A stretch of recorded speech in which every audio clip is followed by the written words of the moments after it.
ipanapada ko sa nagtakuan ni man ay alam mo ba kaya palakapon ay ito ka Solomon Tekpin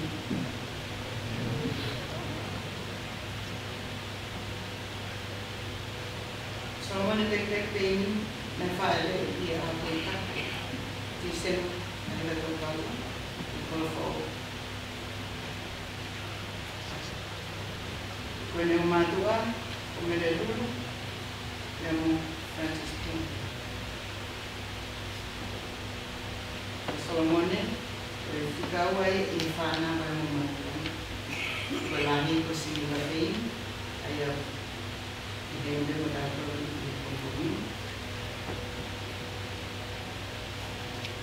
Because I found out what Francis King kumatik kung namawat tapi din found out when kung Winnie Santos namawat tapi din found out when itu ya Ifon din found out when pamilya Magdalua wala binigay mo ulo ko din ang Amerika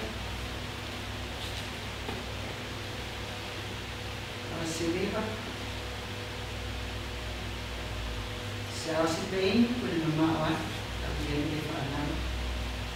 ikaw nga kawalaan na si Slim kaya nasawaman ito Naya ko kaya Solomon ni Kiparofa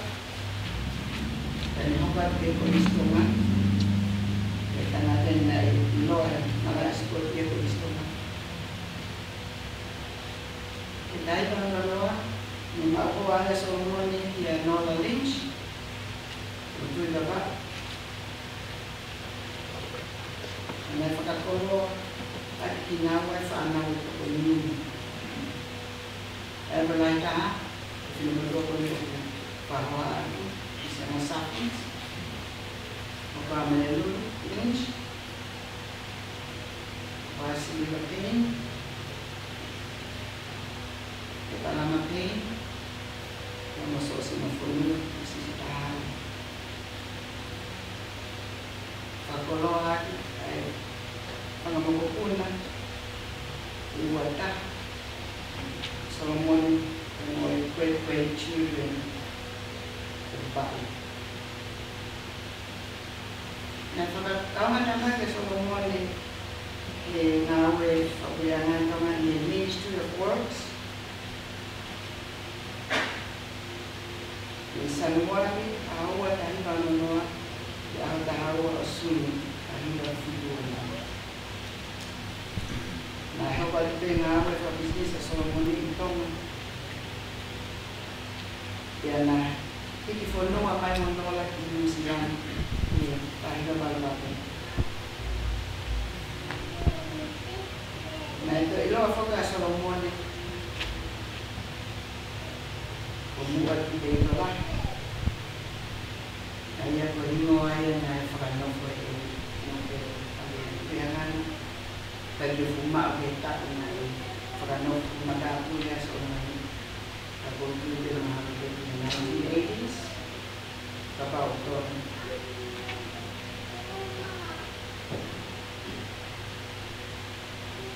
mau kamu mode jika kita lari ke historia soal ini kui uang dol ini mau ostan mau beli macam apa saya juga itu farming na ako sa amin ikaw kainin ikaw parang napihete mo sinay Solomon niya may na malolo Solomon hindi ahon mahas ano